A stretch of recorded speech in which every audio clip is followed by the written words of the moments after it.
Hi, welcome to Jen's Daily Dish, where I bake things on camera for the very first time so you can bake along with me and learn from my mistakes. Today, I wanted to share something very special with you.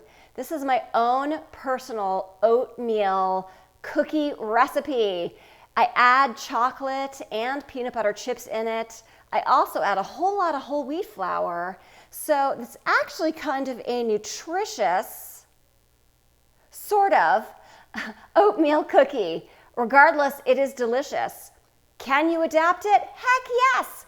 You know, I keep telling you, baking is not as much as a science as you think it is. You can play around with things. So if you don't like peanut butter chips, don't add them in and use more chocolate chips. Or replace them with raisins and walnuts. The choice is totally yours.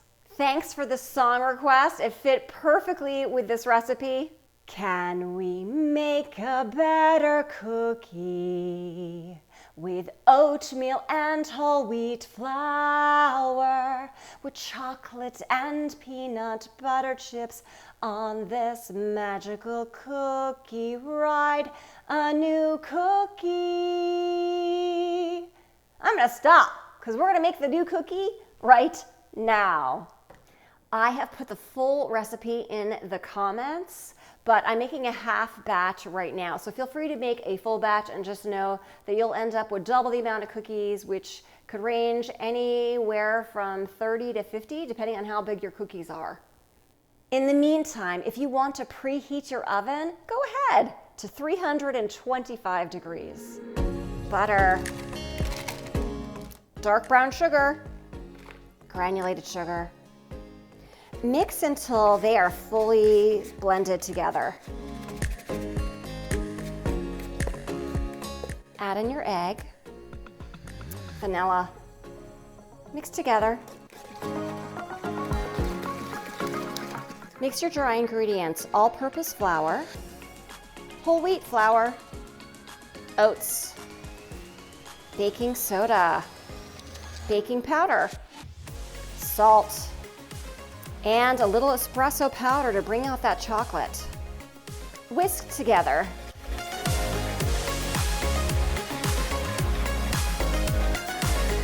Add your dry to your wet. Stir together until combined. It's going to feel a little dense for a cookie dough, but that's okay, don't worry, it's gonna taste great. Add in your chocolate and peanut butter chips or whatever chips you decided to use. Using a tablespoon scoop or a smaller scoop is fine too. Go ahead and put these on your cookie sheet, either with greased or with parchment paper. Okay, yes, you could put these in the oven right now as is. If you do that, they will spread out quite a lot. So just know that they might be touching each other when they come out, and that's okay. But if you put them in the refrigerator, the flour will absorb the sugar, it will have a more caramelly flavor, deeper flavor. Overall, they'll just be better. They won't spread as much. It'll be a thicker cookie. So the choice is yours, but I recommend refrigerating for 30 minutes or even overnight or for 48 hours. Yes, up to 2 days if you can resist. They are nice and refrigerated and cold.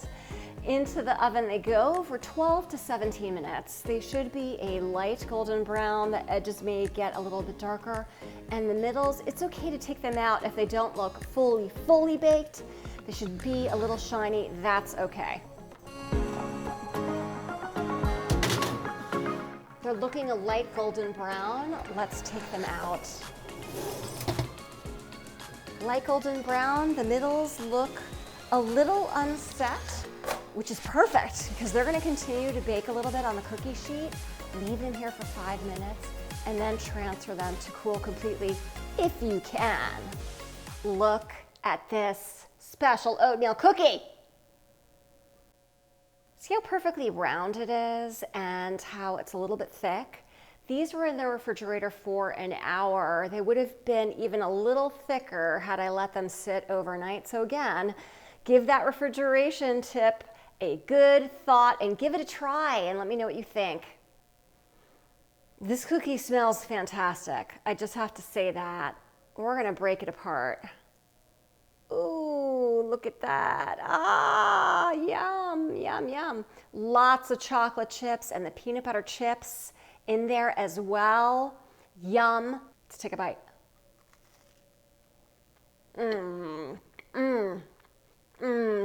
This is a fantastic cookie. That little bit of espresso powder really does add a little bit of depth and oomph. And that refrigeration, it's crispy on the outside and chewy on the inside. Exactly what you want in a perfect cookie. These are delicious, scrumptious, a whole new cookie. Exactly what you want and need in your life. Yes, in your life. If I can make my very own oatmeal cookie recipe for you to try, you can make these too. And let me know what you think. Don't forget to like, subscribe, check me out on Instagram, and thanks for this song. It really is a whole new cookie world.